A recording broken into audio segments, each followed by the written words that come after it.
कैसे हैं आप सभी लोग। एक बार फिर से स्वागत है आपका हमारे YouTube channel study with Yogesh में।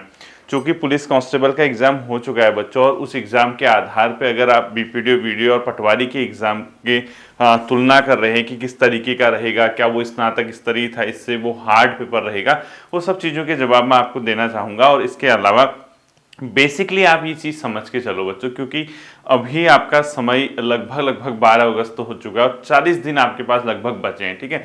और इन 40 दिनों के अंतर्गत आपको सिर्फ और सिर्फ रिवीजन करना चाहिए, क्योंकि बिना रिवीजन के आप चीज़ों को नहीं कैच कर पाएंगे। देखना आप क्या है, मैं आपको बताता हूँ। जैसे बेसिकली एक चीज़ है, आप ये मत सोचो कि पेपर किस लेवल का आ रहा, हार्ड आ रहा, इजी आ रहा, क्या आ रहा, क्योंकि आप ये मानना जो क्वेश्चन वहां ऐसे हैं जिसको आप अटेम्प्ट कर सकते हैं, वो किसी भी हालत में आपकी गलत नहीं होने चाहिए। कहने का मतलब है, आप अगर 50 नंबर में भी सिलेक्शन ले रहे हैं, यानी आप रिटर्न एग्जाम में 50 नंबर में सिलेक्शन ले रहे हैं, तो इसका कहीं ना कहीं मतलब है कि पेपर उसी लेवल का बनाएगा। और अगर आप 80 में भी सिलेक्शन नहीं ले पा रहे, तो तब भी समझिए कि पेपर उसी लेवल का, कि 80 में भी सिलेक्शन नहीं हो रहा। पहले एक समय था बच्चों, लगभग आज से 5-7-8 साल, 8-9 साल पहले, जब ग्रुप सी के एग्जाम हुआ करते थे उत्तराखंड में, तो अभी भी होते हैं, तो उस समय जो कट ऑफ जाती थी 85, 84, 86 के आसपास कट ऑफ जाती थी, और पेपर भी बहुत बेसिक बनते थे। मतलब आप देखोगे, अब भले ही कोई किसी अन्य कारण से भी वो कट ऑफ हाई रहती होगी, उस पर मैं अभी बात नहीं करूंगा, लेकिन आज की डेट पे अगर वो आपको पेपर दे दिया जाए, यानी 2013, 14, 15, 16 के आसपास के जो पेपर लास्ट रहे थे, उस समय आज की डेट पे अगर आप पेपर करोगे, अभी तो हालांकि आपने पढ़ ली, इजी लगेगा, लेकिन अगर आप तैयारी की दृष्टि से अगर आज ही पहली बार वो पेपर आपके सामने आता, और तब भी मैं आपको गारंटी के साथ कह सकता हूं कि 90-95 मार्क्स आप ले आते। वो समय अलग था, ये समय अलग है। तो अब क्या हो रहा, अब आप 70 के आसपास पहुंचने में भी बहुत ज्यादा आपको क्या करनी पड़ती, मशक्कत करनी पड़ती, काफी आपको जोर लगाना पड़ता है, तब जाके भी आप 70, 71, 75 के आसपास मार्क्स लेके आ रहे हैं, और उसमें कंफर्म मान के चलिए कि आपका वहां पे सिलेक्शन हो जा रहा है, ठीक है। पुलिस कांस्टेबल का पेपर कहीं ना कहीं अपने आप में एक ठीक ठाक स्टैंडर्ड का बनाया था अधीनस्थ ने, और 55 से 60 नंबर का वो पेपर था। जो पेपर बेसिकली जो बच्चे नंबर लेके आ रहे हैं, उसमें मैक्सिमम जो बच्चे हैं 55 से 60 की मिड में है, ठीक है। 55, 52, मतलब 55, 57, 54 ऐसे नंबर के आसपास, यानी 55 से 2-3 नंबर कम, 60 से 2-4 नंबर ज्यादा, इसके रेंज में ही अधिकतम बच्चे हैं, यानी आप मैक्सिमम उसी में निकालोगे। और उनका फिजिकल का स्कोर जिसका 90, 88, 85, 87, मतलब 84, 86 इस टाइप से रहा है, और वो यहाँ 50-55 नंबर ला रहे, तो 145 के आसपास अगर आप जनरल कैटेगरी में आ रहे हैं, तो आपका मान के चलिए हो जाना चाहिए बच्चों, ठीक है। आप इसी तरीके से कैटेगरी वाइज 2-3-3-4 नंबर कम करके 140, 142 एससी कैटेगरी, इस टाइप से कहीं इस टाइप का रहेगा, ठीक है। इससे 1-2 नंबर ऊपर हो सकता है, एग्जैक्टली तो हम भी नहीं कह सकते, क्योंकि ये पता नहीं कि फिजिकल में किसके कितने मार्क्स हैं। रिटर्न के हिसाब से अगर आप पुलिस कांस्टेबल का एग्जाम देखोगे, तो वो अपने आप में 55 नंबर के आसपास बहुत अच्छा स्कोर माना जाएगा, ठीक है। क्योंकि एक तो नए छात्र हैं, नंबर ऑफ पोस्ट भी अच्छी खासी है, 2000 पदों पे भर्ती हो रही, तो 55 नंबर बहुत ठीक ठाक माने जाएंगे उसमें। बाकी आपका फिजिकल का मार्क्स है बच्चों, फिजिकल में कौन कितना लेके आया किसी को नहीं पता, ठीक है। तो कहने का मतलब 145 के आसपास मैं जो मान के चल रहा हूँ कि आ जाना चाहिए आपका जनरल कैटेगरी में, ठीक। अब चूंकि ये पेपर आने, जिस दिन ये पेपर हुआ था, कई बच्चों ने टेलीग्राम पे मैसेज किया था मुझे कि सर एक चीज बता दीजिए कि अगर यही पेपर बीपीडीओ वीडियो का रहा, तो ये कितना मतलब कट ऑफ जाएगा। बच्चों ये कौन जानता है कि कितना कट ऑफ जाएगा, ये कोई अनुमान नहीं लगा सकते हैं कि आप, वो तो डिपेंड करता है कि आपकी परफॉर्मेंस कैसे रही है, ठीक है। अब आपकी परफॉर्मेंस अच्छी है तो आप काम कर जाओगे, आपकी परफॉर्मेंस नहीं उतनी मतलब बेहतर रही है, तो आपको कहीं ना कहीं चीजें मुश्किल में मतलब आप खड़े हो सकते हैं, ठीक है। क्योंकि बच्चों 40 दिनों का समय बचा है, एक अंतिम जोर लगाइए, पूरी ताकत लगाइए। और अब कई बच्चे ये कह रहे थे सर इकोनॉमी सर्वे का एक भी क्वेश्चन नहीं आया पुलिस कांस्टेबल में, और उत्तराखंड सरकार की स्कीम्स नहीं आए। बच्चों नहीं आए तो इसका ये मतलब थोड़ा ना कि आप पढ़ना छोड़ दोगे, वो तो हर पेपर अपने आप में एक मैसेज देता है। अगर आप सोचते हो कि इकोनॉमी सर्वे नहीं आया फिर नहीं पढ़ूंगा, अगर आ गया फिर, वो तो आपको क्या करना है, आपको तो अपने हिसाब से कंप्लीट तैयारी करके जाना है। अब बताइए इतना बड़ा सिलेबस है, कंप्लीट आपकी हिंदी भी पूछता है, उत्तराखंड भी पूछता है, कंप्यूटर पूछता है, करंट अफेयर्स के क्वेश्चन, जीएस के क्वेश्चन, रीजनिंग के क्वेश्चन, यानी हर चीज 100 नंबर में पूछना है। अब ये पक्का थोड़ा कि किस पोर्शन से पूछेगा, मार्क्स तो 100 ही है, ऐसा तो नहीं कि 1000 नंबर का पेपर है आपका और आपको सर इकोनॉमी सर्वे नहीं है। बच्चों है भी तो 100 मार्क्स का ना। अब 100 नंबर के अंदर ही आपको सब कुछ पूछना है। किसी एग्जाम में इकोनॉमी सर्वे के 3-4 क्वेश्चन पूछ देगा, किसी में नहीं पूछेगा, किसी में आपको लगेगा कि उत्तराखंड इतिहास के 5-6 पूछ दिए, हो सकता है किसी में एक ही क्वेश्चन पूछे। वो तो डिपेंड करता है ना ना कि आप एग्जामिनर के माइंडसेट कैसा है, वो क्या सोच के उस पेपर को बना रहा है, उस पर डिपेंड करता है, ठीक है। और लेकिन आपके हाथ में क्या है, आप सिर्फ और सिर्फ अपना सिलेबस पढ़ के जा सकते हैं। आप देख सकते हैं कि आपके सिलेबस में कौन कौन सी टॉपिक हैं, आपका पैटर्न क्या है, आप उसी तरीके से अब देखिए, क्योंकि अब तो समय कम है, अब 40 दिन का समय बचा, अब तो सिलेबस पढ़ने का टाइम ही नहीं रहा। अब आप सिलेबस से दो तीन चीज कर सकते हैं। एक रीजनिंग का पोर्शन आप सिलेबस वाइज कर सकते हैं क्योंकि अभी समय उसके लिए है, और दूसरा कंप्यूटर का। ये दो टॉपिक ऐसे यानी 15 नंबर का ऐसा है जो आप सिलेबस, और तीसरा हिंदी, ठीक है, ये आप सिलेबस से कर सकते हैं। जीएस के लिए कोई आपका ऐसा विकल्प ही नहीं है कि आप सिलेबस से आप करोगे, क्योंकि सिलेबस में बहुत ही ज्यादा टॉपिक दिए हैं, और उन टॉपिक्स को तैयार करने में ऐसा ना हो कि आत्मा परमात्मा के पास चली जाए, क्योंकि बहुत लेंदी सेशन है जीएस वाला। अब उतना आप करोगे, सर नहीं मुझे अभी जीएस भी करनी है, मुझे अभी उत्तराखंड भी करनी है, सर मैं सिलेबस से पढ़ूंगा। अरे भाई 40 दिन में क्या क्या सिलेबस से पढ़ लोगे अब, ठीक है। अब नहीं रहा वो समय सिलेबस से पढ़ने का। हिंदी, रीजनिंग और कंप्यूटर के अलावा, यानी आपके 100 नंबर में से 35 नंबर का समय अभी भी ऐसा है जो आप सिलेबस वाइज कवर कर सकते हैं, जिसमें 20 नंबर की हिंदी, 5 नंबर की कंप्यूटर मान के चलिए, और 10 नंबर का रीजनिंग, ठीक है। ये 35 नंबर। बाकी जो बचा आपका 65 मार्क्स का, ये आप जनरल पढ़ते रहिए, जो आपने पढ़ा है वही आप रिवीजन कीजिए, ठीक है। अभी बेहतरीन समय है आपका कि आप इसको 40 दिनों के अंदर बढ़िया से रिवीजन कीजिए और वहां पॉजिटिव माइंडसेट लेके जाइए। और ये बिल्कुल मत सोचिए कि पेपर कैसा आ रहा, हार्ड आ रहा, इजी आ रहा। बच्चों नॉर्मल सी बात मैं बता रहा हूं, आप क्या सूच पसंद करोगे? आपके पास ऑप्शन ए मैं दे रहा हूं, आप ऑप्शन बी, आप सच बताना, अपनी अंतरात्मा से पूछना, दिल की आवाज से पूछना कि आप क्या पसंद करोगे। आपको ये कहा जाए कि मैं पेपर बहुत हार्ड बनाता हूं, आप 50 नंबर ले आओ और आपको मैं सेलेक्ट कर दूं, और मैं बहुत पेपर ठीक ठाक बनाता हूं आपको एग्जामिनेशन हॉल में खुश करने के लिए, आपको एग्जामिनेशन हॉल में सिर्फ और सिर्फ खुश करने के लिए, पेपर देने के बाद जब बाहर आओगे उसके लिए खुश करने के लिए, अरे मैं तो इतने ले आया, अरे मैं तो इतने ले आया, अरे मैं तो इतने ले आया, उसको खुश करने के लिए आपका पेपर इस टाइप से बना दिया जाए कि आपकी 80+ का स्कोर रहे और आप सेलेक्ट ना हो। क्या चूज करना पसंद करोगे बताओ, ईमानदारी से बताओ। कोई ऐसा तो नहीं है कि आप ज्यादा नंबर लेके आ रहे हो, सिलेक्शन नहीं हुआ तो मतलब सिलेक्शन नहीं हो रहा आपका, या कोई ऐसा कम मार्क्स लेके आ रहे हो और सिलेक्शन हो गया तो कोई नए कीर्तिमान आप गढ़ोगे, ऐसा तो है नहीं ना बच्चों। ओवरऑल क्या है, एग्जामिनर का काम है पेपर सेट करना। उसने एक सिलेबस दिया है आपको, आपका ये पैटर्न रहेगा, आपको सिलेबस के आधार पे घर पे तैयारी करनी है।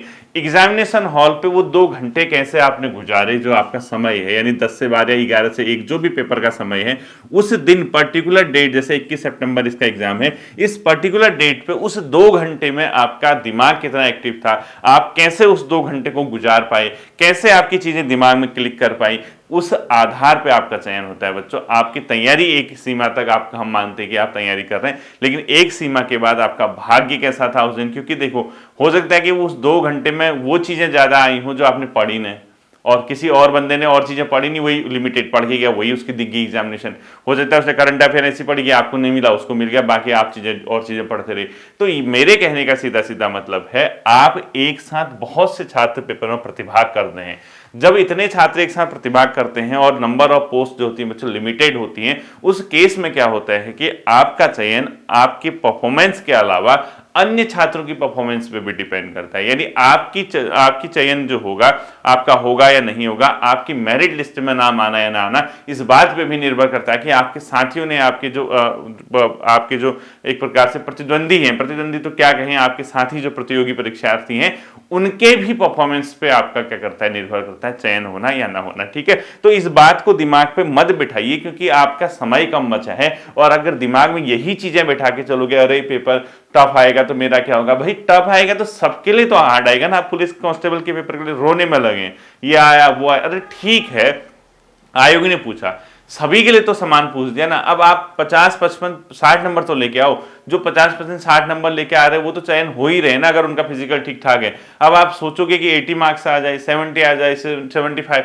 ऐसा नहीं होता बच्चों, सब डिपेंड करता है पेपर में। ये एक ही अधीनस्थ सेवा चयन आयोग नहीं, यूपीएससी से लेके सबसे बड़ी जो संस्था है हमारे देश में एग्जाम कराने वाली, उस वहां से कंसिडर करते हुए एक छोटे से लेवल पे जो एग्जाम होते हैं, अधीनस्थ सेवा चयन आयोग से भी नीचे के जो मतलब आपके नॉन कॉन्स्टिट्यूशनल या नॉन ऐसी बॉडी जो एग्जाम कराती है, कभी कभी देखा होगा ना आपने, छोटे मोटे 150 नंबर की विभागीय परीक्षा भी होती है अंदर अंदर ही, वो भी मतलब कभी पैटर्न चेंज कर देते हैं, कभी कुछ पूछ देते हैं, कभी कुछ, लेकिन ओवरऑल जिसके ज्यादा मार्क्स है चयन उसी का होना है। और वो कम नंबर में भी सेलेक्ट हो सकता है, ज्यादा में भी ऐसा हो कि सिलेक्शन ना हो। तो ये बात अपने दिमाग में मत बैठाइए, ठीक है। तो 40 दिनों का समय बचा है, आप अपनी ओर से बेहतरीन प्रयास कीजिए, मेहनत कीजिए। इसके अलावा कई बच्चे जैसे टेस्ट पेपर भी कर रहे हैं, ठीक है, वो हमारे साथ भी जुड़े हैं। हम लोग जो टेलीग्राम पे मेरी टीम जो है टेस्ट पेपर कराती है बच्चों, अगर आप चाहो तो जुड़ सकते हो, ठीक है, क्योंकि मैं तो इतना समय नहीं दे पाता हूं कि आपका, क्योंकि मैं क्लास ही नहीं दे पा रहा हूं, टेस्ट पेपर तो अलग बात है। हाँ, लेकिन पेपर के जो क्वेश्चन हैं वो सेलेक्ट करना कि क्या क्या उसमें डाला जा सकता है, वो मैं गाइड कर देता हूं, ठीक है।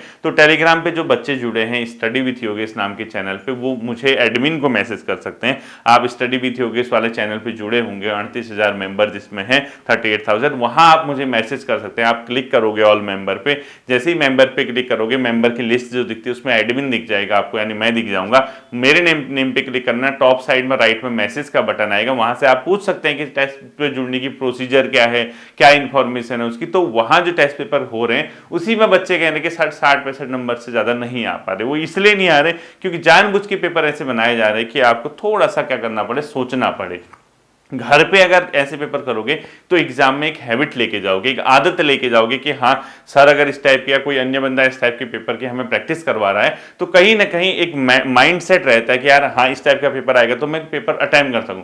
अब पेपर घर में कर रहे हो, बहुत इजी क्वेश्चन, उत्तराखंड का गांधी किसको कहते हैं, 1857 में क्रांतिवीर संगठन किसने बनाया, और कुमाऊं केसरी किसको कहते हैं, इसके अलावा कुमाऊं परिषद का स्थापना कब हुई थी, ये सब पढ़ रहे हो और एग्जामिनेशन हॉल में कुछ और ही अंदर से कॉन्सेप्ट बेस्ड क्वेश्चन पूछ दिया, तो वहीं पे क्या होती है, आत्मा परमात्मा के पास चले जाती है। तो कहने का सीधा सीधा मतलब ये है कि आप जो पढ़ रहे हो उसको थोड़ा सा डिटेल अगर पढ़ोगे तो काम बन जाएगा। और दूसरा, टेस्ट पेपर हो या कुछ भी हो बच्चों, टेस्ट पेपर का ये मतलब नहीं होता कि जो टेस्ट पेपर में कराए जा रहे क्वेश्चन वो पेपर में आएंगे, ऐसा बिल्कुल नहीं होता। Test paper is only for practice, आपके अभ्यास के लिए, वो ये ट्राई करने के लिए कि आप कितने तैयारी में। देखो पेपर में क्या आएगा तो किसी को पता ही नहीं है 100 क्वेश्चन कौन से होंगे, अब वो तो कोई जानता ही नहीं। हो सकता है कि कुछ क्वेश्चन टेस्ट पेपर से ही दिख जाए उसी टाइप के पैटर्न में, हो सकता है एक भी ना दिखे, हो सकता है 50% दिख जाए। वो तो डिपेंड करता है कि उस पेपर को कैसा सेट किया गया है, क्योंकि आप हर पेपर आपके लिए एक नया पेपर है। जैसे आज आप एक पेपर करा रहे हो, अगले दिन कुछ दूसरा कर रहे हो, तीसरा कर रहे हो, तो हर एक नया पेपर अपने आप में है। तो कहीं ना कहीं अगर आप इस तरीके से प्रैक्टिस में जुड़ते हैं, आप अपना रिविजन का लेवल सही रखते हैं और दिमाग से इस बात को निकाल देते हैं कि यार पेपर ऐसा आ रहा वैसा आ रहा, आपको सिर्फ और सिर्फ ये देखना है कि आप जो करके जा रहे हैं आप अपने आप पे बिलीव कीजिए, क्योंकि सेल्फ बिलीव से बेहतर कुछ नहीं है बच्चों। हाँ मैं कर सकता हूं, मैं करके दिखाऊंगा, मैंने मेहनत की है। पेपर हार्ड आएगा तो कट ऑफ कम आएगी, अरे सिंपल सा एक लाइन का आंसर है। पेपर हार्ड आएगा तो कट ऑफ कम आएगी, पेपर इजी आएगा तो कट ऑफ ज्यादा आएगी। हार्ड आता है तो कम कट ऑफ लायक मुझे स्कोर करना है, इजी आता है तो ज्यादा कट ऑफ लायक मुझे स्कोर करना है। ऐसा माइंडसेट लेके आपको एग्जामिनेशन हॉल पे जाना है, ठीक है। बाकी टेस्ट पेपर के रिगार्डिंग मैंने बता दिया कि आप किस तरीके से जुड़ सकते हैं। हाँ किसी वजह से अगर आपको लगता है कि नहीं जुड़ पा रहे हो, आप एक नंबर लिख लीजिए, उसको सिर्फ और सिर्फ टेलीग्राम मैसेज करना, कॉल मत करना, पहले बता रहा हूं आपको। आप सिर्फ और सिर्फ टेलीग्राम पे उस नंबर को सेव करके मैसेज कर लीजिएगा कि सर वो क्या जो हमारी टीम में है केपी सर, वो आपको रिप्लाई कर देंगे, सिर्फ टेलीग्राम मैसेज, ठीक है। क्योंकि बच्चों हर किसी का कॉल पिक करना ये करना पॉसिबल नहीं है, ठीक। तो आप नॉर्मल सा टेलीग्राम मैसेज करके पूछ सकते हैं कि सर पेपर में अगर प्रैक्टिस करनी है तो कैसे हम जुड़ सकते हैं, तो क्या उसकी प्रोसीजर है। तो नंबर लिख लीजिए 8126206068, ठीक है। आपको क्या करना है, सिर्फ और सिर्फ टेलीग्राम मैसेज करना है, कॉल अलाउ नहीं है बच्चों। बहुत अगर आपको लगता है कि यार बहुत अर्जेंट हो गया कुछ ऐसी बात है, तो अलग चीज है कि नहीं जुड़ पा रहे हो, आप टेलीग्राम पे हो गई लगभग सभी बच्चे, इस नंबर को सेव करना केपी सर करके, तो आपको दिख जाएगा, ठीक है। अपनी टेलीग्राम की जो लिस्ट है दिख जाता है ना, कौन कौन आपके मेंबर है, आपके साथी कौन कौन, आप जो नंबर सेव किए, तो वहां पे मैसेज करके हेलो सर टेस्ट पेपर के बारे में बता दीजिए। बस आपको इन्फॉर्मेशन लेनी है, अब ये नहीं कि क्या होगा क्या, वो सिर्फ और सिर्फ आपको इन्फॉर्मेशन बता देंगे। इतने पेपर हैं इस लैंग्वेज में, हिंदी में है, ठीक है, इतने पेपर हैं इस लैंग्वेज में है, इतने हो चुके हैं, जो हुए हैं वो मिल जाएंगे, इतने होने हैं, आपको आंसर की अगले दिन मिलेगी, इस टाइप की जो आपको इन्फॉर्मेशन मिल जाएगी। जुड़ना है तो जुड़ जाइएगा, नहीं तो अगर आपको मैसेज इन्फॉर्मेशन अगर आपने देख ली, नहीं अगर आपको जुड़ना है तो आप अगर कोई रिस्पांस नहीं देंगे तो 1-2 घंटे बाद ये मैसेज हट जाएगा, आपको जो इन्फॉर्मेशन दी है, ठीक है। अब मैसेज हट जाएगा, फिर उसके बाद दोबारा मत कहना कि मुझे जुड़ना है। तो मेनली क्या है बच्चों, अगर आप इंटरेस्टेड हैं तो जुड़ना है, ठीक है, अदरवाइज कोई जुड़ने की जरूरत नहीं। बाकी सबसे इंपॉर्टेंट है आपकी अपनी स्टडी, आपका अपना कॉन्फिडेंस, आपका सेल्फ बिलीव और आपका रिवीजन का लेवल। तो मैं यही कहूंगा 35 से 40 दिन बचे हैं, इसमें हिंदी, रीजनिंग और कंप्यूटर, ये 3 पोर्शन एक बार सिलेबस के अकॉर्डिंग पढ़ के जाइए। उत्तराखंड के लिए आप परीक्षावाणी, मिनसर ईयरबुक और जो मैंने इकोनॉमी सर्वे, करंट अफेयर्स सब चीज़ें कराई हैं, और एक किताब इतिहास की, चाहे आप अजय रावत जी की पढ़ें या यशवंत कठोर जी की पढ़ें, ये पढ़िए। बाकी बेसिक परीक्षावाणी वगैरह देख के जाइए, अपने आप पे बिलीव कीजिए। ठीक है, फिर मिलते हैं अगले सेशन पर। अपना ध्यान रखिएगा। Thank you.